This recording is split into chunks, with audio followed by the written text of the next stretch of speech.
ఇలా తెంపి చూపిస్తా చూడండి. లోపట పూర్ణం కూడా ఎంత బాగా వచ్చిందో చూడండి ఫ్రెండ్. మనం రవ్వతోటి సుఖ ఇలాగే చేసుకోవచ్చు. ఎండు కొబ్బరితోటి చేసుకుంటే మనం నెయ్యిని వేయించుకున్నాం కదా, టేస్ట్ అంటే చాలా సూపర్గా ఉంటుంది ఫ్రెండ్. మీరు కూడా hi friend, welcome back to our my channel. మీరు చూస్తున్నది హారిక కిచెన్. ఫ్రెండ్ చూడండి, నేను మీ హారికని.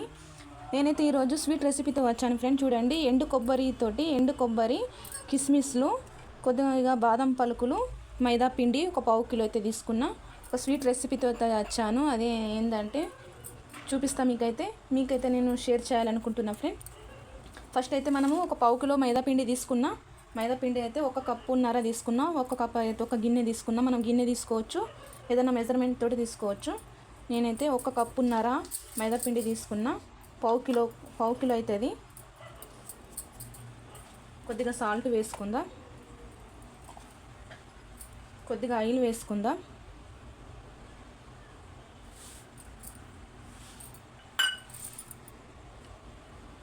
కలుపుకోవాలి. మనం పూరి పిండిలాగా కలుపుకొని పెట్టుకోవాలి. కొద్దిగా వాటర్ వేసుకుంటూ కలుపుకోవాలి. పావు కిలో పిండిలో ఒక 25-30 దాకా అవుతాయి అన్నట్టు.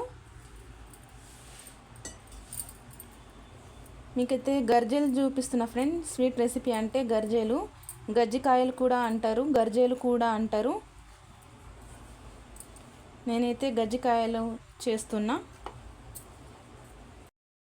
ఫ్రెండ్. చూడండి, నేనైతే మైదా పిండి ఇలా మెత్తగా నానుకున్నా. ఒక 5 మినిట్స్ ఏమో ఒక పచ్చి గుడ్డతోటన్నా లేకుంటే ఒక ప్లేట్ అన్నా మనం ఒక 5 మినిట్స్ ఇలా పక్కన పెట్టుకుందాం. ఇలా పెట్టేసి అప్పటిదాకా పూర్ణంకి ప్రిపేర్ చేసుకుందాం. నేనైతే 1 గిన్నె ఎండు కొబ్బరి పొడి తీసుకున్నా అన్నట్టు. కుడకలు బాగున్నప్పుడైతే మనం ఇలా చేసుకొని పెట్టుకోవచ్చు. మనం మైదా పిండితో చేసుకుంటే ఒక 15-15 డేస్ చాలా బాగుంటాయి అన్నట్టు. మనం ఎప్పుడన్నా స్నాక్స్ లెక్క తినచ్చు. రవ్వతోటి సుఖ చేసుకోవచ్చు. నేనైతే ఎండు కొబ్బరితోటి చేస్తున్నా. చూద్దాం. స్టవ్ వెలిగించి అయితే ప్యాన్ పెట్టేసిన. ప్యాన్ అయితే వేడైంది. ఒక 2 స్పూన్లు ఏమో నెయ్యి వేసుకుందాం. నెయ్యి వేసుకోవచ్చు, నెయ్యిలో వేయించుకోవచ్చు, ఆయిల్లో కూడా వేయించుకోవచ్చు. నేనైతే ఇంట్లో చేసిన నెయ్యి వేసుకుంటున్నా. మనం ఎంత నెయ్యి వేసుకుంటే అంత టేస్ట్ ఉంటుంది అన్నట్టు.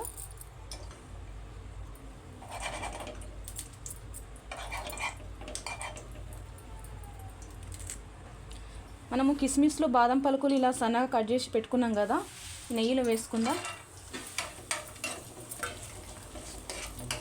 వేసుకున్న తర్వాత ఎండు కొబ్బరి వేసుకుందాం ఇందులోనే.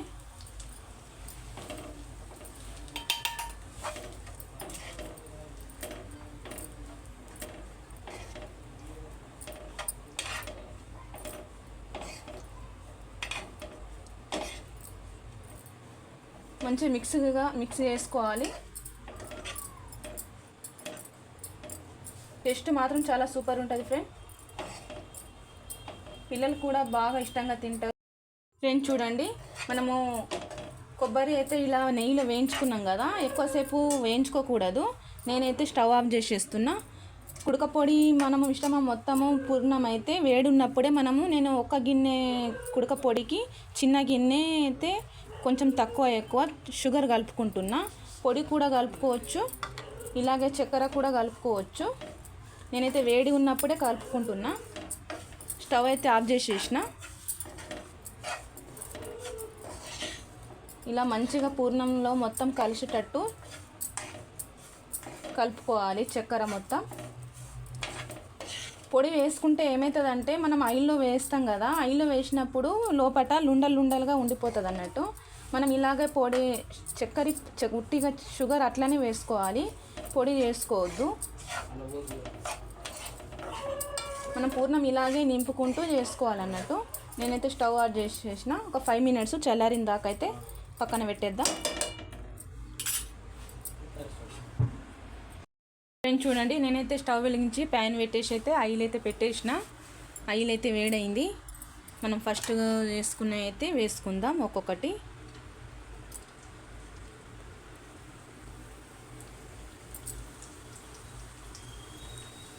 చేసేదందుకు మనకు కొంచెం లేట్ అవుతుంది, కానీ వేయించేదందుకు అయితే పుట్టిగా ఒక 10 నిమిషాలలో వేగిపోతాయి అన్నట్టు మైదా పిండి గజ్జికాయలు. గోధుమ పిండితోటి చేసుకుంటే కొంచెం బ్రౌన్ కలర్గా వస్తాయి. మనము మైదా పిండితోటి చేసుకుంటున్నాం కదా, కొద్దిగా వైట్గానే వస్తాయి అన్నట్టు. మైదా పిండి వైట్ ఉంటుంది కదా, కొద్దిగా వైట్గానే వస్తాయి, ఎక్కువ బ్రౌన్ కలర్ అయితే రావు. ఇలా మెల్లగా మలుపుకోవాలి. ఫ్రెండ్స్ చూడండి, ఇలా అయితే వేగాయి. తీసుకుందాం, బౌన్లో వేసుకుందాం.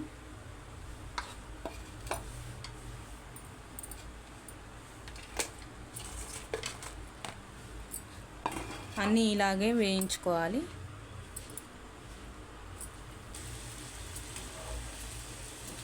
స్టవ్ మీడియం మిన్నే పెట్టుకోవాలి. మనము స్టవ్ మీడియం మిన్నే పెట్టుకోవాలి. ఫ్రెండ్స్ చూడండి, నేనైతే అన్నీ ఇలాగే వేయించుకుంటున్నా. ఫ్రెండ్ మేమైతే గజ్జికాయలు అయితే అనము, నేనైతే యూట్యూబ్లో విన్నాను అన్నట్టు, యూట్యూబ్లో చూసిన. మేమైతే ఎక్కువ మట్టుకైతే గర్జలే అంటాము. గజ్జికాయలు అయితే ఎక్కువ మట్టుకైతే అనము, గజ్జికాయలు అంటారు కొంతమంది, మేమైతే గర్జలు అని అంటాం అన్నట్టు. చూడండి, అన్నీ ఇలాగే వేయించుకొని అయితే తీసేద్దాం. అయితే స్టవ్ ఆఫ్ చేసేస్తున్నా. కంప్లీట్ అయితే అయిపోయినాయి, తీసేద్దాం. ఫ్రెండ్ చూడండి, నేనైతే ఇలా చేసుకున్నా, మీకైతే ఇలా తెంపి చూపిస్తా. చూడండి, లోపట పూర్ణం కూడా ఎంత బాగా వచ్చిందో చూడండి ఫ్రెండ్. మనం రవ్వతోటి సుక ఇలాగే చేసుకోవచ్చు, ఎండు కొబ్బరితోటి చేసుకుంటే మనం నెయ్యిలో వేయించుకున్నాం కదా, టేస్ట్ అంటే చాలా సూపర్గా ఉంటుంది ఫ్రెండ్. మీరు కూడా ట్రై చేసి చూడండి. మన గజ్జికాయలు అండ్ గర్జెలు రెసిపీ ఎలా వచ్చిందో ట్రై చేసి చూడండి, కామెంట్ చేయండి. మన ఛానల్కి కొత్తగా చూసిన వారు సబ్స్క్రైబ్ చేసుకోండి. ఓకేనా ఫ్రెండ్? బాయ్. మరి మరొక కొత్త రెసిపీతో కలుద్దాం.